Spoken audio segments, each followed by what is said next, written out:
now that the multiversal horrors beyond human comprehension are done for the year, it's time to get back to the facts. It's only been like a couple of months. Whoops. So while I was executive dysfunctioning my way through not being able to get videos done, a little thing called the Locale Game Jam happened. It's like Weight Gaming's usual annual game jam, but a more casual affair. That doesn't mean there wasn't plenty of hefty offerings to get our teeth into though. Now, just as a heads up, I'm not going to complete every single entry, and some I can't guarantee I could complete due to the nature of game jams and their time frames. Things don't always work, and between bugs, my deficit attention,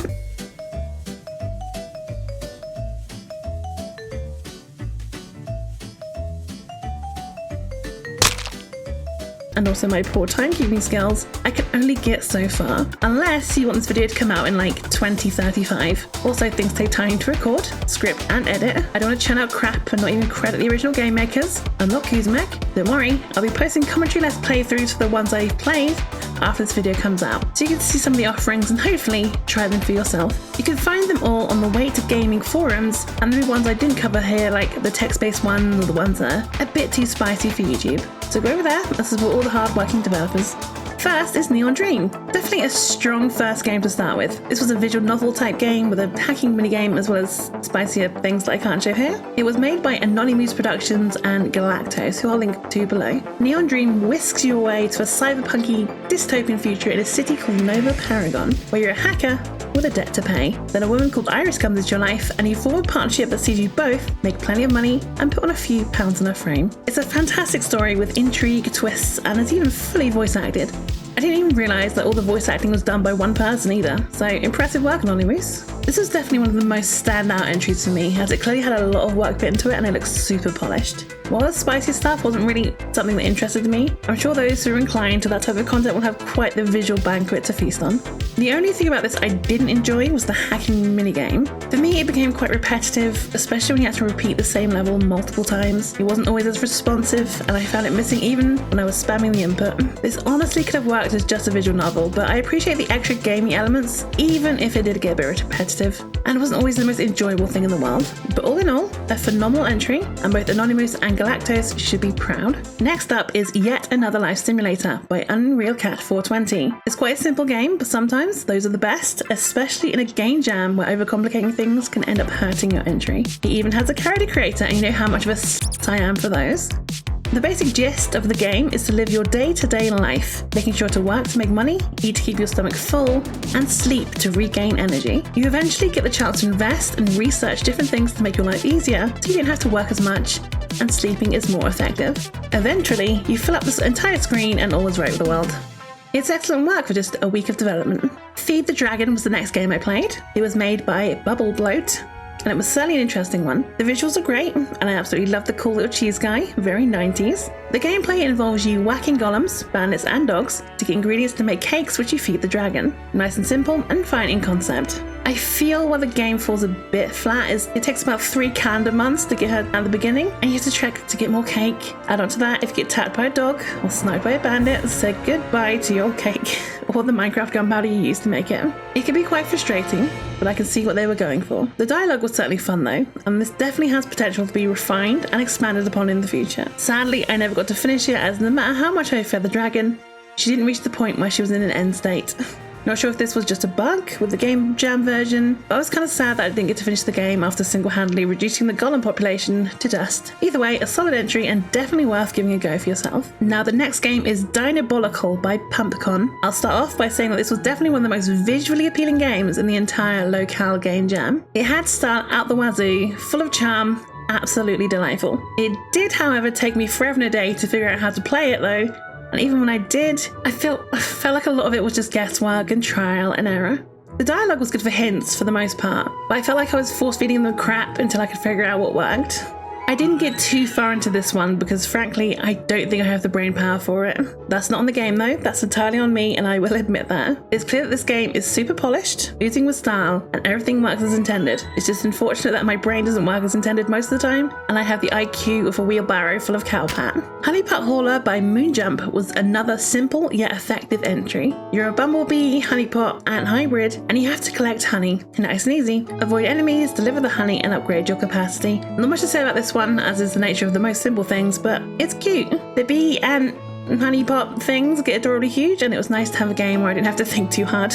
Nice work, Moonjump. I always look forward to Really Exist entries. They're always superb. The Super Juice series is fantastic, and I definitely recommend giving it a go. With Greedy Gigs, they've definitely ventured into a not often explored area in fat games, the 3D open world. It's like Spider-Man 2, but fatter and furrier. The controls and camera can be a bit finicky, and the time frames can be super tight, but apart from that, it was a fun time. I was super not good at this game, and it took me a hot minute to get a hang of things, but once I did, the gameplay was pretty satisfying. The premise of it all is you're doing deliveries to make enough money to stuff your girlfriend.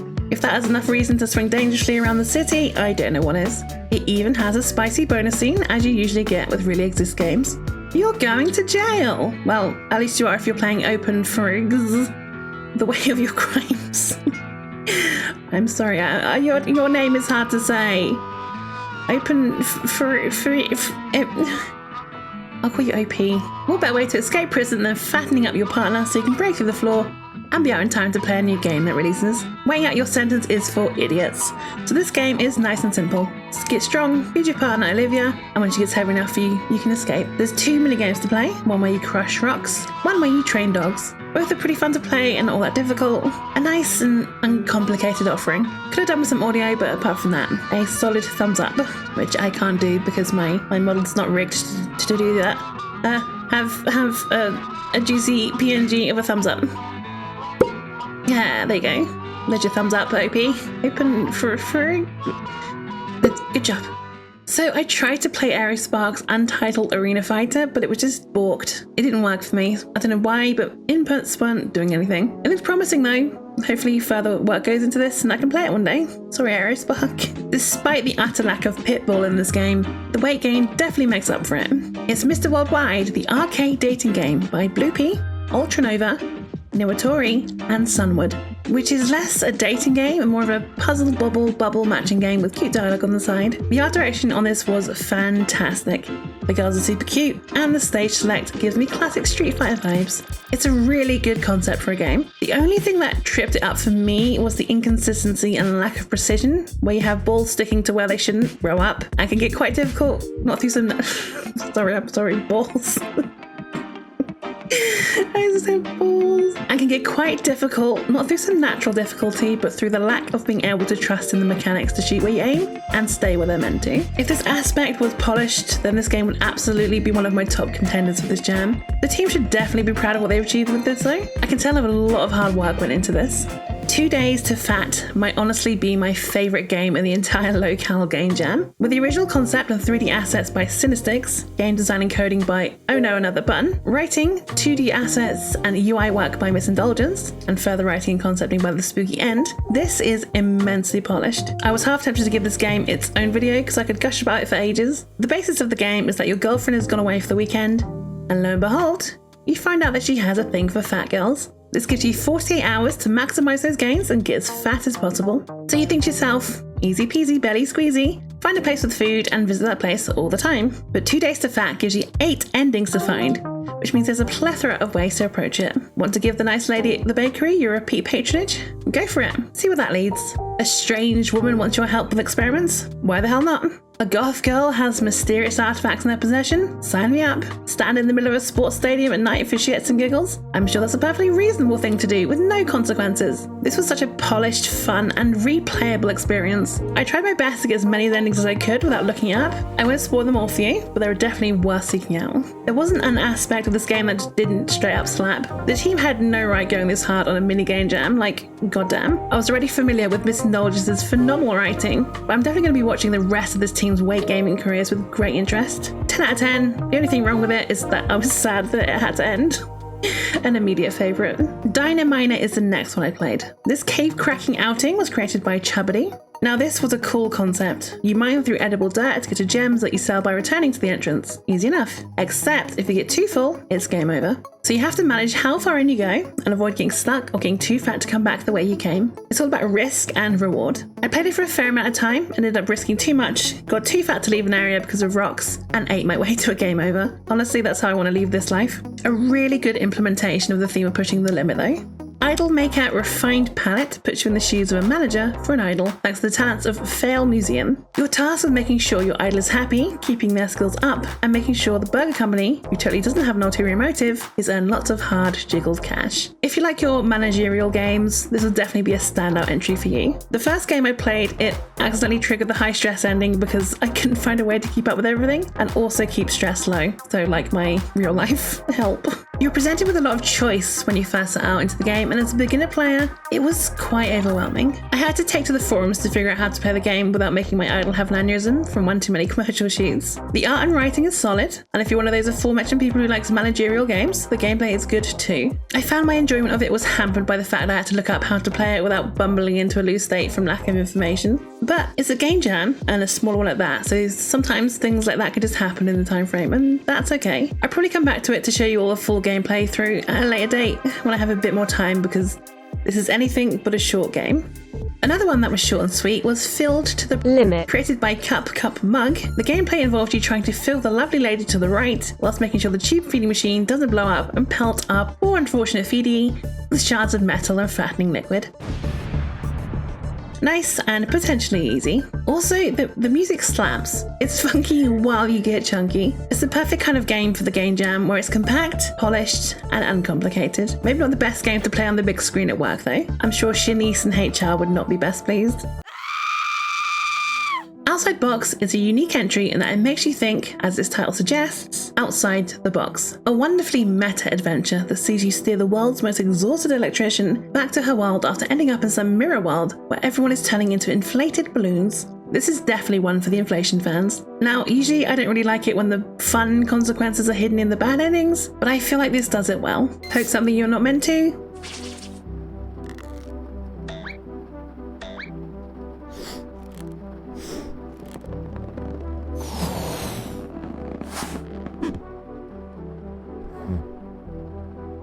Sit in the wrong place or wiggle the wrong mouse and you end up swollen and spherical.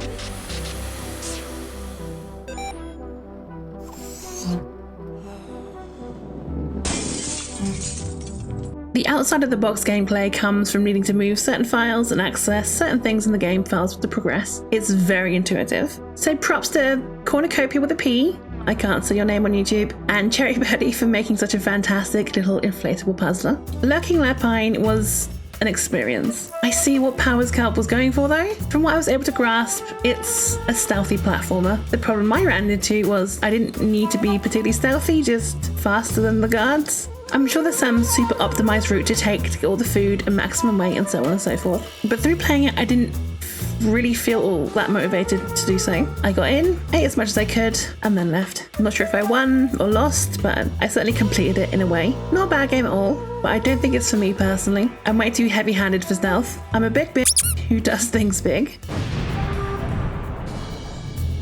If there was an award for the highest quality skin textures in the entirety of weight gaming, the Game Trials would win hands down. A fantastic showcase of 3D model prowess, this was submitted by Blade Rune 9 with Mark J94, Crod Mandoon, and Normie the Mage, helping with the writing, QA, and other fun stuff. Less a game than a visual novel you set to autoplay, it's still frankly an impressive display of just how far 3D modeling and texturing has come in our community.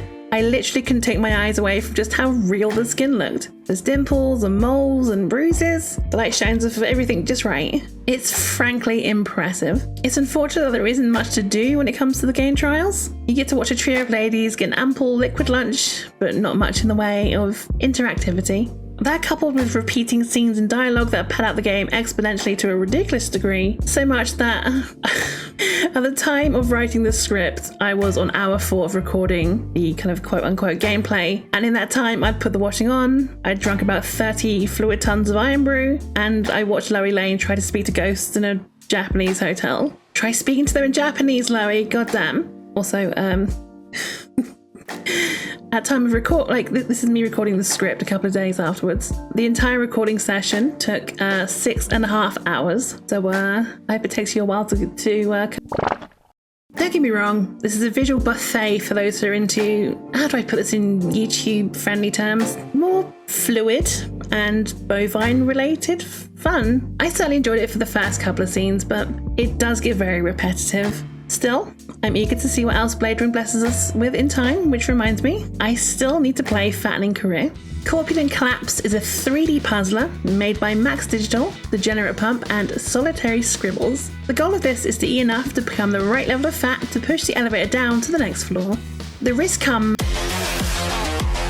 with the floor only being able to take so much weight, especially as you grow even bigger. This was a nice simple game with a gorgeous presentation. The model, the animations, superb. It's not too difficult, a nice smooth difficulty curve and a handful of levels that are on offer. It's an excellent example of the KISS methodology. Keep it simple, stupid. The premise and the gameplay are simple, but to its merit. It definitely seemed to have given the team enough time to work on the presentation, as well as giving us a short bite-sized game. Perfect game jam length. So, I've played a countless amount of RPG Maker games in my time in the weight gaming community. Some good, some bad, some transcendent, like some but I find myself always accidentally judging them too harshly as soon as I see an RPG Maker screen, as I did with Take a Load Off by Mythical Chicken. Add to that the confusion when the initial dialogue was presented in a way that seemed slightly odd to me. Then I realised it was possibly lyrics. Turns out, the whole game is based on a song by the band called The Weight. I won't go into what the game's about too much to avoid spoiling anything, but let's just say my judging too harshly too early was definitely pertinent to the narrative. Sure, there was a few spelling mistakes, and there could have been a bit more visual representation of the weight gain aspects, and some dialogue was repeated, but honestly, I finished the game and I felt just as the main character felt, who I now regret calling Shart. I feel lighter, elated. This had a heart to it that you don't see around these parts too often. Such a delightful earnestness and faithfulness to the song it was referencing. It takes the title of Take a Load Off and gives it so much more meaning. So excellent work, Mythical Chicken, for such a delightful game. Would absolutely recommend giving it a go for yourself. So the next game I played was Calamity Cobra in a Sweeter Reprise by Sweet Magnet. Now this is a return for Calamity Cobra, as we last saw her in her previous adventures A Sweet Surprise, which if I remember correctly had kind of vaguely similar gameplay. The visual presentation of this was simple, but in a way which I think aided its overall kind of presentation. There were times where it became a bit cumbersome, where you didn't always notice something coming from the screen.